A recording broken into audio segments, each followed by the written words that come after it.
ಅಯ್ಯೋ ಪಾಪ ನಿನ್ನೊಬ್ಬಳೇ ಬಿಟ್ಟು ಹೊಂಟೋದ್ನ. ನಿನ್ಗೆ 7 ಮಕ್ಕಳು. ನನ್ನ ಯಜಮಾನ ತೀರ್ಕೊಳ್ಳೋ ಹೊತ್ತಿಗೆ 12 ಆಗಿದ್ವು. ಅವನ್ ತೀರ್ಕೊಳ್ದೆ ಇದ್ದಿದ್ರೆ ಇನ್ನೂ 12 ಆಗಿರೋದು ಅನ್ನು. ನಿನ್ ಮಕ್ಳು ಏನ್ ಮಾಡ್ತಾವ್ರೆ? ಮೊದಲನೇ ಅವನು ಏನೋ ಒಂದು ಮಾಡ್ತಾವನೆ. ಎರಡನೇ ಅವನು ಏನೋ 2 ಮಾಡ್ತಾವನೆ. ಯಾರವನು? ಈ ಮುಚ್ಚಿಗೆ ಒಂದು 4 ಪಡಿ ಹಾಕಿ ಕೊಟ್ಟು ಕಳಿಸಲ್ಲ. 12 ಪಡಿಯ ಕೊಡ್ರಪ್ಪ. ಏನ್ ತಾತ ಬಂದೆ? ಎಲ್ಲಾರು ಸಿಗ್ತೈತ ಅಂತ ಬಂದಿವ್ನಿ ಕಣಪ್ಪ. ನಿಂಗೆ 2 ವಯಸ್ಸು ತಾತ? 90 ಆಗೈತ್ ಕಣಪ್ಪ. ಇನ್ನು ಯಾಕಿದ್ದೀಯಪ್ಪ? ಇನ್ನು ಒಂದೇ ಒಂದು ಕಿತ ಮದುವೆ ಆಗಕ್ಕೆ. ಇನ್ನೊಂದು ಮದುವೆನಾ? ಯಾಕೆ? ಸ್ನಾನ ಮಾಡುವಾಗ ಬೆನ್ನುದ್ದಕ್ಕಪ್ಪ. ಆರೋಗ್ಯ ಹೆಂಗೈತೆ?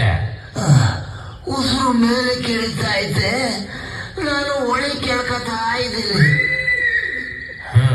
ಇನ್ನು ಹೊಸಿ ಕಾಲ ಆಟೆ, ಆಮ್ಯಾಕೆ ನಿಂತೆ ಹೋಗುತ್ತೆ.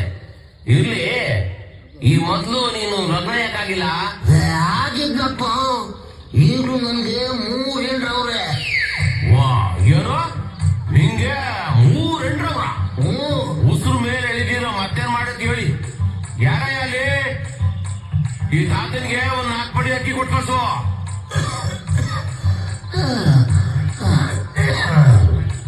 ಯಾಕ ಹೊಸಿ ಮುಂದೆ ಬಾರಕ್ಕ.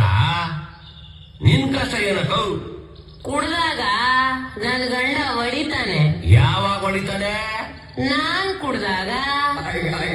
ನೀನ್ ಕುಡಿದ್ರೆ ಅವನೇ ಹೊಡಿತಾನೆ. ಅವನ ಭಾಗದನ್ನು ನಾನೇ ಕುಡ್ದಾಗ. ಯಾಕೋ ಇನ್ ಮೇಲೆ ಅವ್ರ ಭಾಗ ಕೈ ಹಾಕ್ಬೇಡ. ನಿನ್ ಭಾಗ ಕುಡಿದು ಗೋಡೆ ತಪ್ಕೊಂಡು ಮೈಕ. ಯಾರ್ಲ ಅವನು ಈಗಿಗೆ ಬೇಕಾ?